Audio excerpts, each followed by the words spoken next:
Ya, langkah darurat pertama tadi soal penetapan status bencana nasional ini menjadi penting karena apa? Karena kebutuhannya adalah memobilisasi resources yang ada di pemerintahan begitu. Nah, kalau dibiarkan begini kan pemerintah daerah bingung, wilayah ini bingung, uangnya dari mana juga, anggarannya kadang nggak cukup, sementara mereka juga terdampak pada akhirnya. Apa itu kita kadang nggak peduli dengan kelakuan mereka begitu. Kita sudah capek mungkin ya, secara psikologis kita sudah capek dengan kelakuan mereka. Ya udahlah biarin aja begitu. Warga yang peduli dengan pejabatnya, seperti contoh di ketika kemarin ada bencana di Thailand, menterinya mundur, di Jepang juga sama begitu. Artinya mereka malu kemana? Malu ke konstituennya. Nah sementara kan di sini nggak ada malu. Karena apa? Karena kita abai. Dan tentu yang kita tegas begitu. Kenapa kita harus menyebutnya bencana ekologis? Karena ini bukan salah alam, tapi salah kita dan salah sistem ekonomi yang rakus seperti itu. Oke, tapi kalau ini sampai ke pengadilan gitu Mas, kira-kira mereka bakal ngelak nggak? Bakal kayak Ya jelas bukan lah. saya gitu. Jelas kalau itu jelas. Mana ada maling yang mau ngaku gitu. Halo Sobat Sore, selamat datang kembali di podcast Senin Sore. Episode kita akan membahas bencana di Sumatera. Dan tentunya aku masih bersama Mas Wahyu nih. Masih ini ya Mas, semangat ya untuk membahas di bencana Sumatera nih. Karena sepertinya Mas Wahyu ini sangat menggebu-gebu gitu ya. Karena gimana ya, sangat miris ya Mas melihat bencana di Sumatera. Marah gitu loh. Oke. Jadi kayak marah, kayak ya bagaimana kalau aku tinggal di sana. Di Jawa saja juga was-was kadang lihat. Di kota kampung halamanku Malang itu sekarang banjir terus juga. Oh, berarti emang banjir ini gak hanya terjadi di Sumatera aja, tapi emang sudah mewaspadai wilayah Jawa ya, seperti yang tadi di Mas Wahyu mention di part pertama. Nah, setelah korban sudah ada ratusan jiwa nih yang meninggal gitu ya Mas ya. Sebenarnya apa langkah darurat yang paling mendesak yang harus dilakukan oleh pemerintah Mas? Ya, langkah darurat pertama tadi soal penetapan status bencana nasional ini menjadi penting karena apa? Karena kebutuhannya adalah memobilisasi resources yang ada di pemerintahan begitu. Seperti kebutuhan yang paling awal kemarin itu yang sekarang juga sudah mulai jalan adalah normalisasi jalur akses. Nah, itu penting kenapa? Karena itu untuk melakukan distribusi bantuan, itu jadi penting. Kedua adalah menekankan terkait dengan bantuan-bantuan soal pangan, obat-obatan, terutama untuk kelompok perempuan, baik pembalut dan lain-lainnya, itu kan juga penting. Pampers untuk anak-anak juga penting. Ketiga, pemulihan komunikasi, karena itu penting juga untuk mempercepat proses pemulihan. Komunikasi harus lancar gitu, baik juga untuk mengabarkan, untuk saling bertukar informasi, itu menjadi cukup penting. Dan itulah menurutku langkah awal yang beberapa persen sudah dijalankan tapi belum maksimal. Karena apa? Karena salah satunya adalah kendala belum ditetapkannya ini sebagai bencana nasional, sehingga resourcesnya terbatas begitu. Dan daerah pun juga nggak punya kapasitas di situ, seperti itu. Oke, mungkin yang membedakan, yang paling membedakan ketika bencana Sumatera itu ditetapkan status bencana nasional tuh apa sih Mas? Yaitu resourcesnya. Jadi ketika ditetapkan bencana nasional, maka negara dalam hal ini pemerintah pusat punya kewajiban untuk mengeluarkan dari APBN-nya anggaran-anggaran darurat. Terutama tadi untuk membangun jalan, untuk mengirim makanan, untuk pemulihan komunikasi. Dan itu sama seperti kayak dulu yang kita lihat di Aceh, itu juga sebagai bencana nasional. Di Kalimantan Selatan juga sama begitu. Artinya pemerintah itu ada begitu dan hadir begitu, terutama pemerintah pusat. Sehingga apa? Ya tadi dari soal komunikasi ini bisa lebih cepat aja gitu, dan mereka bisa membuat aturan yang berkaitan dengan pemulihan itu bisa lebih cepat. Nah, kalau dibiarkan begini kan pemerintah daerah bingung, wilayah ini bingung, uangnya dari mana juga, anggarannya kadang nggak cukup, sementara mereka juga terdampak pada akhirnya.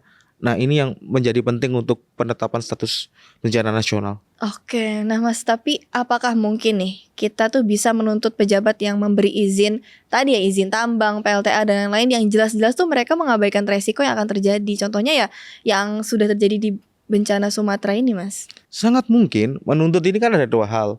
Menuntut mereka untuk bertanggung jawab, sama menuntut mereka dalam ranah legal begitu. Nah, menuntut mereka dalam ranah legal itu otomatis akan menggugatnya satu persatu. Kita nggak bisa menggugat semua, kecuali kita menggugat pemerintah kan seperti itu. Nah makanya salah satu yang kita dorongkan sekarang adalah desakan ke pemerintah secara cepat seperti Kementerian Kehutanan ataupun Kementerian Lingkungan. Dan kemarin apa yang kita sampaikan sudah direspon baik oleh Kemenhub begitu, dan mereka meminta untuk rapat terbatas untuk proses percepatan evaluasi perizinan. Baik itu juga dengan Menteri Lingkungan. Nah, ini artinya jadi apa ya? Jadi satu presiden yang baik gitu. Ya meskipun kita selalu mengingatkan bahwasanya ya jangan hanya respon ini saja, tapi pikirkan ke depan ini seperti apa. Nah, ini menjadi penting menurutku ya, terutama desakan-desakan terus-menerus itu menjadi penting. Selain itu, warga di sini kita semua juga harus wajib mendesak baik di media sosial, di warung kopi ataupun manapun. Bahkan kalau perlu kita membuat petisi bareng-bareng. Tapi sayangnya di Indonesia ini nggak mengenal jurisdiksi terkait dengan petisi. Kalau di Inggris, ketika ada satu persoalan seperti dulu kasusnya adalah supir Uber yang dianggap kemitraan, tapi mereka mengalami apa ya kayak semacam gajinya nggak cukup begitu, mereka mengajukan petisi ke wali kota London saat itu, dan petisi itu akhirnya ditanggapi begitu. Karena apa? Karena waktu di Inggris itu memasukkan petisi ini bagian dari warga bersuara dan harus direspon secara resmi bahkan ditindaklanjuti. Sementara kita belum ada itu. Tapi paling enggak dengan petisi itu paling enggak kita mengatakan ini loh, ribuan rakyat sudah muak begitu, ribuan rakyat ini mau lapor begitu. Kenapa kamu enggak action? Ya jangan harap dipilih lagi ke depan seperti itu.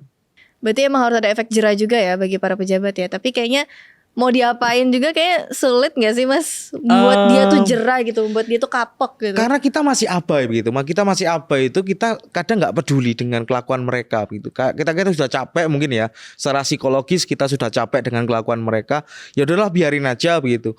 Kadang seperti itu. Tapi sebenarnya itu nggak baik juga. Karena gini, warga yang peduli dengan pejabatnya, seperti contoh ketika kemarin ada bencana di Thailand, menterinya mundur. Di Jepang juga sama begitu. Artinya mereka malu kemana? Malu ke konstituennya. Nah sementara kan di sini nggak ada malu. Karena apa? Karena kita abai. Bahkan ketika ada pemilu, kita malah nerima amplopnya kadang. Nah itu yang menjadikan. Makanya penting kesadaran politik dan pendidikan politik jadi penting. Oke, ini Mas, kalau bencana ini disebut bencana alam, apakah itu otomatis memutus langsung tanggung jawab korporasi atau gimana nih Mas? Ya, gini. Kalau disebut bencana, ya itu yang kita tolak penggunaan istilah bencana alam begitu. Karena apa? Karena nggak ada yang namanya bencana alam gitu. Alam buat bencana itu nggak ada. Yang ada adalah manusia yang membuat bencana. Makanya seringkali kita bilang adalah bencana ekologis. Karena apa? Ada aktivitas manusia yang mengubah landscape ataupun mengubah kondisi sehingga apa? Memperentan dan menjadikan lingkungan ini berubah secara kenampakan. Nah inilah yang pada akhirnya kita lihat bahwasanya memang ya ada manusia ini punya usaha yang disebut sebagai korporasi. Nah korporasi pun juga dilindungi oleh sistemnya begitu. Nah artinya apa? Artinya kalau kita lihat seperti ini berarti bencana ekologis ini juga bencana yang diakibatkan oleh bukan hanya manusia tapi aktivitas ekonomi. Dan tentu yang kita tegas begitu. Kenapa kita harus menyebutnya bencana ekologis? Karena ini bukan salah alam, tapi salah kita dan salah sistem ekonomi yang rakus seperti itu. Oke. Nah Mas, tapi kalau kita mau ngomongin tadi yang terdakwa itu ya, siapa yang seharusnya duduk di kursi terdakwa? Apakah perusahaannya, pemerintahnya, atau sistem perizinannya nih Mas? Pertama, kalau pemerintah tentu harus evaluasi seluruh perizinan dan aturan yang mereka buat. Kedua, yang bertanggung jawab adalah mereka yang sudah mencurangi izin begitu. Yang duduk di situ adalah yang bertanggung jawab atas perusahaan tersebut dan pejabat yang mengeluarkan izin secara serampangan. Jelas mereka harus bertanggung jawab atas kondisi ini dengan mempertanggungjawabkannya di persidangan. Ini yang kamu tanyakan kan seperti itu. Iya. Nah pada akhirnya ya tadi ada pejabat, ada perusahaan tentu ya kita bicara pemiliknya karena nggak bisa lepas juga dari itu. Tapi yang paling penting di sini adalah dalam konteks negara memang harus mengevaluasi semua. Dalam konteks perorangan maka orang-orang yang memang terlibat dan membuat curang itu ya memang harus bertanggung jawab atas tindakannya. karena ini sudah mengakibatkan banyak korban, banyak nyawa, orang kehilangan keceriaannya, anak-anak kehilangan ruang bermainnya, kita kehilangan ekosistem kita yang sangat mahal, dan tentu kita kehilangan masa depan seperti itu.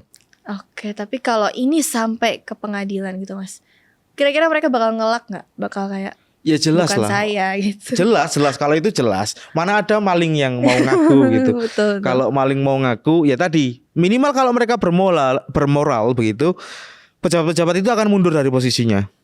Justru yang terjadi siapa yang mundur? Gak ada yang Nggak mundur. ada. Justru malah defense masing-masing gitu kan. Kayak ya itu kan bukan salah saya kayak seperti itu. Ini kayak lempar tanggung jawab gitu ya, kayak lempar batu sembunyi tangan gitu ya Lempar Mas batu ya. sembunyi tangan, muka tebal, semuanya ada di sana dan itu potret politik kita seperti itu. Oke Mas, tapi kalau kita berkaca dari dampaknya di bencana Sumatera itu kan nggak hanya banjir dan longsor ya, tapi kan ada batang-batang pohon itu juga ngerusak banyak fasilitas ya, bahkan jalan-jalan tuh susah untuk dilewatin ya karena ada si batang-batang pohon itu. Tapi kira-kira nih metode pemulihan hutan terus juga daerah aliran sungai yang paling realistis bisa dilakukan tuh apa Mas? Iya, gini. Untuk pemulihan tentu salah satu kebutuhan utama gitu terkait pemulihan ada tadi. Kita evaluasi dulu izin-izinnya. Yang salah dicabut dan memang kita bersihkan kawasan hulu ini dari eksploitasi baik sawit, tambang dan yang sejenis seperti tanaman monokultur seperti itu. Dan tentu setelah itu pada akhirnya kita kembalikan lagi ke fungsi ekosistem alaminya. Kalau di sana ada masyarakat dan dia sebelumnya bergantung pada usaha-usaha tersebut, maka memang tadi harus dialihkan ke kita sebut sebagai ekonomi yang berkelanjutan. Ya salah satunya tadi ya memulihkannya dengan hutan pangan begitu, ataupun dengan soal ekowisata, ataupun dengan usaha-usaha lain, mesti usaha energi baru terbarukan itu kan sangat relevan untuk dilakukan oleh masyarakat. Tentu di sini tentu butuh kolaborasi antar pihak begitu dan mendorong karena gini, untuk mengubah itu dibutuhkan keberanian dan waktu yang lama dan itu nggak akan cepat begitu karena ekonomi yang sifatnya restoratif itu tidak akan memberikan keuntungan besar dan cepat seperti tambang dan lain-lainnya. Tapi pada akhirnya ekonomi restoratif itu akan memberikan keuntungan yang lebih besar ke depan. Keuntungan bentuk apa? Utuhnya jasa lingkungan, terjaganya ekosistem kita dan tentu warisan air bersih untuk anak cucu ke depan dan juga warisan bencana yang warisan mitigasi bencana dan warisan kalau bencana ke depan tidak akan lebih parah daripada hari ini seperti itu. Tapi kayaknya itu tidak tergambarkan saat ini ya masih warisan itu kayaknya kabur ya penglihatannya sangat dari tidak kita. Tergambarkan. Iya. Ya, tapi gini, ada beberapa komunitas di dampingan kami itu juga melakukan model ekonomi restoratif begitu, terutama di Sumbar, di Sumatera Utara dan Aceh begitu. Dan mereka sudah menunjukkan kalau itu dikelola kolektif oleh masyarakat, memanfaatkan lokalitas yang ada di mereka, ya hutan terjaga, mereka pun dapat makan dan warisan ke depan itu terjaga seperti itu. Di Sumatera Utara teman-teman mengelola kawasan hutan pangan, ada kopi, ada gula merah dan lain-lainnya. Seperti di Sumber juga sama, Solo terkenal dengan kopinya begitu dan di Aceh juga sama dengan kopinya. Dari kopi aja begitu, itu komoditasnya unggulan loh dan salah satunya juga itu bisa meningkatkan ekonomi sekitar begitu. Iya. Karena kopi ini kan nggak hanya di Indonesia saja, tapi juga bisa untuk di luar negeri. Dan kita tahu di Aceh terkenal kan kopi gayo dan lain-lain. Dan itu menjadi itu yang menjadi poin ke depannya seharusnya kita pilih ekonomi restoratif yang memang tujuannya adalah ya kita merawat alam. Tapi kita juga dapat benefitnya, baik sosial, ekonomi maupun lingkungan seperti itu. Oke, nah menurut Mas nih, restorasi itu seharusnya fokus di mana dulu? Di hulunya, hutan lindung atau daerah tangkapan air, Mas? Semuanya, karena kita kalau bicara soal daerah aliran sungai, itu akan baik di hulu hilir akan terhubung. Ya, pemulihan utama akan berada di kawasan hulu, terutama di wilayah buffer zone-nya begitu dari atas sampai ke bawah itu memang harus dipulihkan. Tapi tidak cukup di situ saja, kawasan hilirnya pun juga harus dipulihkan. Artinya apa? Percuma kita memperbaiki yang atas, tapi yang bawah juga rusak seperti itu. Nah, artinya pemulihan lingkungan ini nggak bisa hanya dilihat pada satu area saja, tapi harus nyambung antara satu dengan yang lainnya. Tentu juga butuh proses. Misal gini, oke, dalam roadmapnya ataupun di sini kita lihat misal 5 tahun ke depan kita mau fokus memperbaiki kawasan hulunya, maka upstreamnya diperbaiki. Maka 5 tahun ke depan oke, kita fokus di midstreamnya. Oke, setelah itu semua coba kita fokus di upstreamnya. Artinya gini, ada capaian yang terukur di situ. Di atas akan diperbaiki apa, di tengah apa, di bawah seperti apa. Oke, tapi kalau ngomongin pemulihan daerah tadi tuh Mas, korporasi itu juga punya tanggung jawab nggak untuk membiayai pemulihan daerah ini Mas? Ya jelas, karena dia kan yang menyebabkannya. Dalam Undang-Undang Lingkungan nomor 32 tahun 2009, kita sebut sebagai, ada yang disebut sebagai tanggung jawab mutlak ataupun strict liability dari korporasi. Artinya dia berusaha, dia membuat kerusakan, maka dia harus bertanggung jawab. Nah, salah satu amanahnya dalam undang-undang tersebut adalah siapa yang merusak dia harus bertanggung jawab. Ada soal pidana lingkungan juga. Yang mana ketika dia merusak polusi di misal di sungai, maka dia harus membayar itu. Dan kalau secara kasarnya begitu, bagaimana sungai yang warnanya sudah hitam itu bisa bening kembali, bisa warnanya jernih kembali begitu. Kira-kira seperti apa? Itu urusan mereka, karena mereka yang mencemari. Ya bukan urusan kita, toh mereka yang mencemari, kenapa kita yang repot begitu. Nah, itu yang dipaksa. Kalau emang nggak bisa, ya salah satunya adalah didorong mereka untuk membayar pemulihan tersebut. Tapi itu termasuk AMDAL nggak Mas? Apa beda lagi? AMDAL itu kita sebut sebagai AMDAL ya. Iya. Gini, sebelum berusaha maka kita perlu untuk menyusun itu.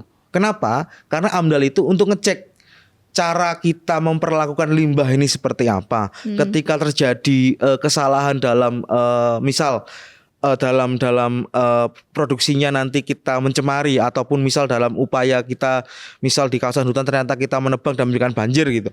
Maka AMDAL ini sebenarnya adalah mitigasinya. Jadi komitmen perusahaan yang mereka tuliskan dalam dokumen, misal kalau aku menabang ini, maka harus berapa hektar saja agar tidak terjadi bencana seperti itu. Misal kalau aku punya perusahaan pengolahan makanan, IPALku seperti apa? Itulah yang namanya AMDAL. Komitmen corporate untuk menjalankan usaha sejalan dengan pelestarian lingkungan. Dalam hal ini meminimalisir dampak polusi yang mereka sebabkan.